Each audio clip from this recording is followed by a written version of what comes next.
안녕하세요. 이번 시간에는 중세 판타지 주제의 마지막으로 전체 마을을 구성할 예정입니다. 그동안 작업한 요소들을 적절히 배치하고 모델링을 일부 추가하여 마을을 완성해 나갑니다. 하늘과 원경 부분도 처리하여 연출을 위한 세팅도 작업합니다. 그럼 작업 과정을 보여드리겠습니다.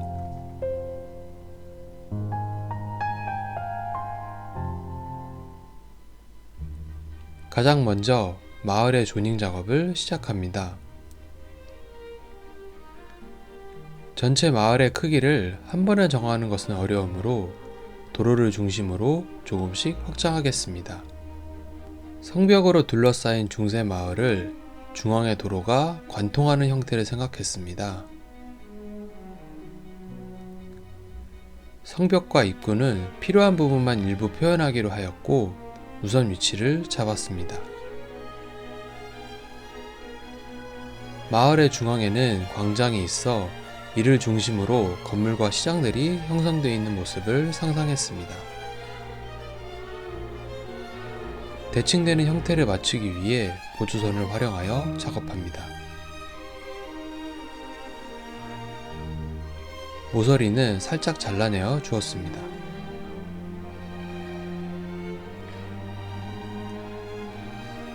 기존에 작업한 건물의 크기를 참고하며 마을의 대지를 확장해 나갑니다. 성벽으로 둘러싸인 마을 전체를 표현하기엔 너무 작업량이 많아지므로 일부분만 표현할 예정입니다. 중간에 수로를 만들어 도로와 수직으로 만나게 하였습니다.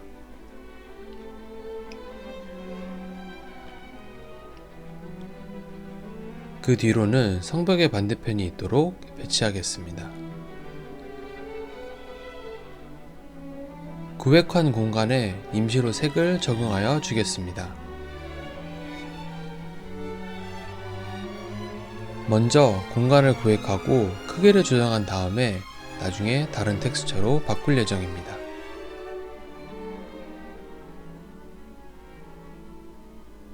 성벽 부분도 우선 박스로 표현만 해둡니다. 다음으로 건물들을 복사하여 배치해 주도록 하겠습니다. 기본적으로 내면이 모두 다르게 디자인하였으므로 방향만 바꾸어 주어도 다른 건물처럼 인식됩니다. 우선 이렇게 몇 개의 건물은 기존 모델링을 복사하고 나머지는 변형하여 배치하겠습니다.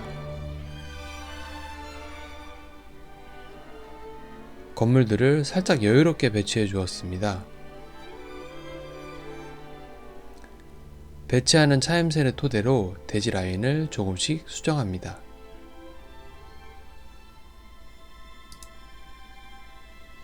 남는 공간들은 도로로 채우거나 크기를 맞춰서 줄여주었습니다. 인구가 밀집한 중세 도시에서는 좁은 땅에 최대한 효율적으로 건물을 짓기 위해 인접한 건물과 벽을 맞대어 건축하는 경우도 많습니다. 기존 건물을 수정하여 옆면을 일직선으로 맞춰주겠습니다.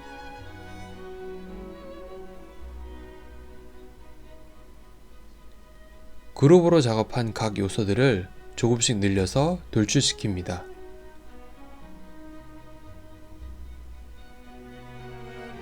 푸시툴로 밀거나 이동툴로 해당 부분을 옮겨서 맞춰줍니다.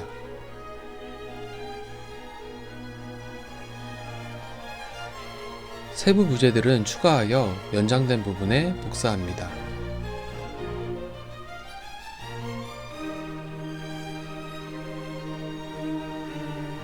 수정한 건물을 복사하여 옆에 붙이도록 하겠습니다.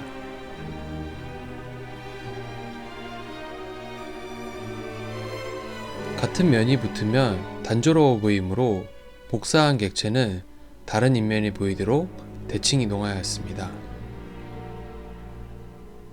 연결이 어색한 부분들은 추가적으로 수정합니다.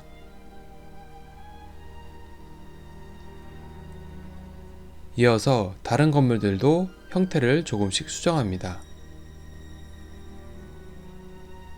각 부재들을 그룹으로 개별로 작업했기 때문에 편집하기 편리합니다. 건물의 한 층을 제거하여 높이를 변경하였습니다.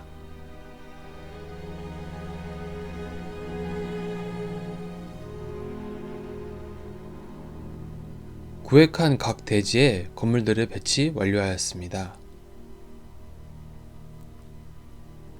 시선이 닿는 모든 곳에 건물과 요소들을 배치하기엔 작업량이 너무 많으므로 중요하게 생각되는 공간 위주로 최대한 구성하였습니다.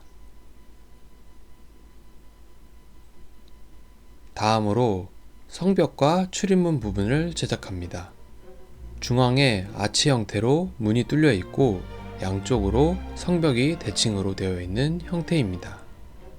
이는 마을의 반대편도 같으므로 반복되는 부분들을 컴포넌트로 작업합니다. 각 파트를 구분해서 작업하여 크기와 형태 등을 먼저 잡습니다. 요철이 있는 성곽을 표현해주고 점차 세부적으로 모델링합니다. 경사진 부분은 보조선을 활용하여 제작합니다. 스케치업 2025 버전에서는 재질의 여러 속성을 지닌 프리셋이 있지만 전체 재질의 수가 이전보다는 적어졌습니다. 기본 재질을 최대한 활용해보고 추후에 분위기에 맞는 텍스처를 제작하는 것도 좋을 것 같습니다. 우선은 기본 벽돌 재질을 활용하여 석재 성곽 부분을 표현해 주었습니다. 몇 가지 디테일 요소들도 추가하여 성벽 부분을 마무리합니다. 아치 출입문 부분도 세부 작업을 진행하겠습니다. 모서리 부분 석재들을 표현하기 위해 옵셋 툴을 활용합니다. 적당한 두께로 안쪽으로 선을 생성합니다. 재질을 적용하고 텍스처로 표현이 어려운 부분은 선을 추가로 그어서 작업합니다. 아치 부분 석재 라인을 표현하였습니다.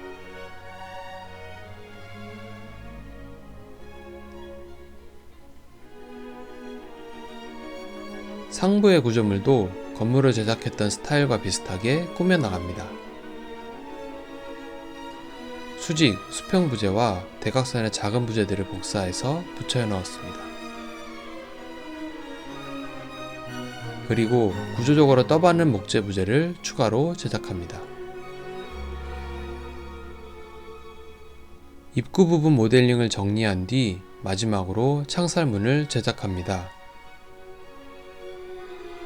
일부 보이는 부분만 표현하므로 적당히 관략하였습니다.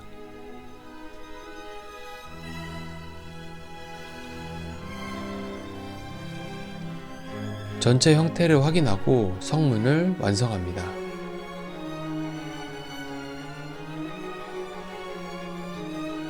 기존에 색상으로만 구분한 대지에 재질을 적용합니다. 기본 재질 중에 바닥 재질이 없어서 벽돌 등 다른 재질로 대체하였습니다. 색상과 채도, 스케일 등을 조절하면 다양하게 연출하는 데 도움이 됩니다. 개인적으로 재질을 사용할 때 채도를 많이 낮추어 설정하는 편입니다. 그렇게 하면 주변의 이질적인 재질들이 튀지 않고 비교적 서로 잘 어울리게 됩니다. 너무 채도만 낮추면 전체 톤에 생기가 돌지 않으므로 적절히 조절하여 분위기를 맞춥니다. 다음으로 수로를 간단히 표현해 주겠습니다.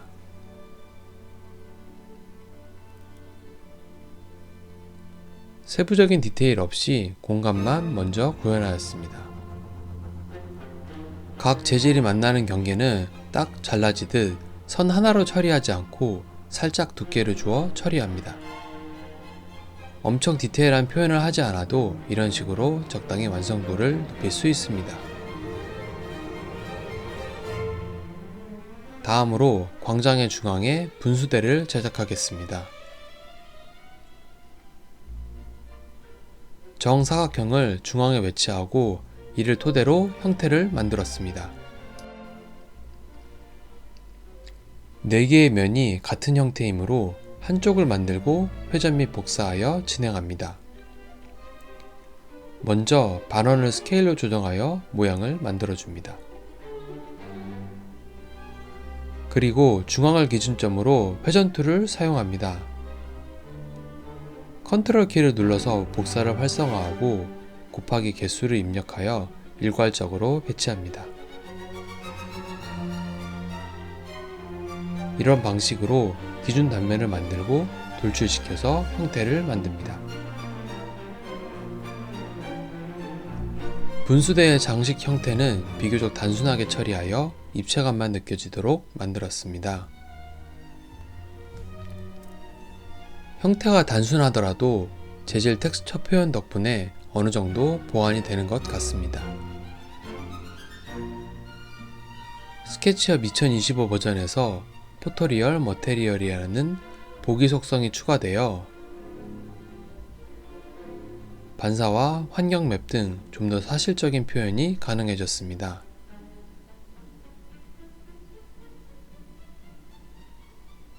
대리석의 매끄러운 표면과 금속의 재질을 적용하여 주었습니다.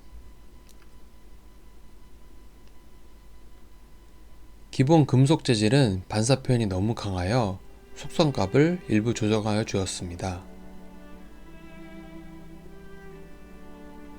색상과 금속성, 거칠기 등의 값을 조절합니다.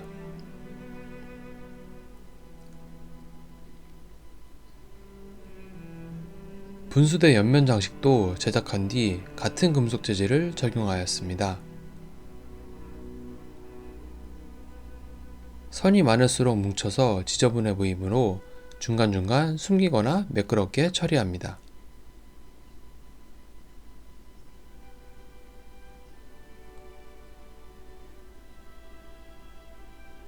반대로 면이 비교적 넓은 곳은 줄눈 같은 선을 추가하여 디테일을 만듭니다. 이런 식으로 바닥 부분에 패턴을 만들어 주었습니다.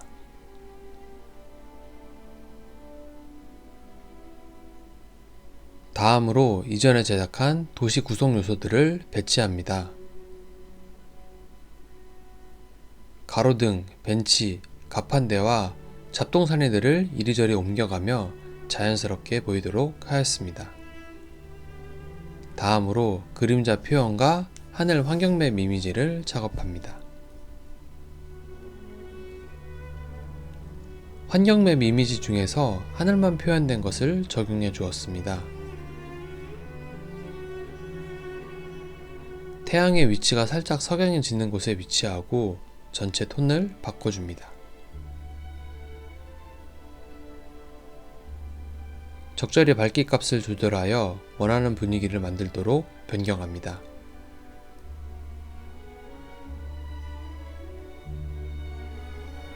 다른 프로젝트에서 제작한 원경 산 이미지와 나무 오브젝트를 복사해 왔습니다. 화단을 만들어주고 마을 곳곳에 나무를 배치하였습니다. 컴포넌트로 작업 후 몇 개는 다르게 지정하여 다른 나무 오브젝트를 적용합니다. 스케일과 색상을 조정 후 마무리해 주었습니다.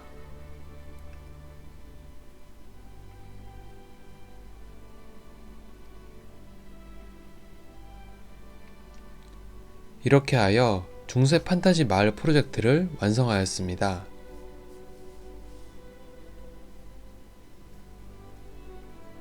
최대한 적은 리소스를 활용하고 반복 배치하여 작업량을 효율적으로 조절할 수 있었습니다.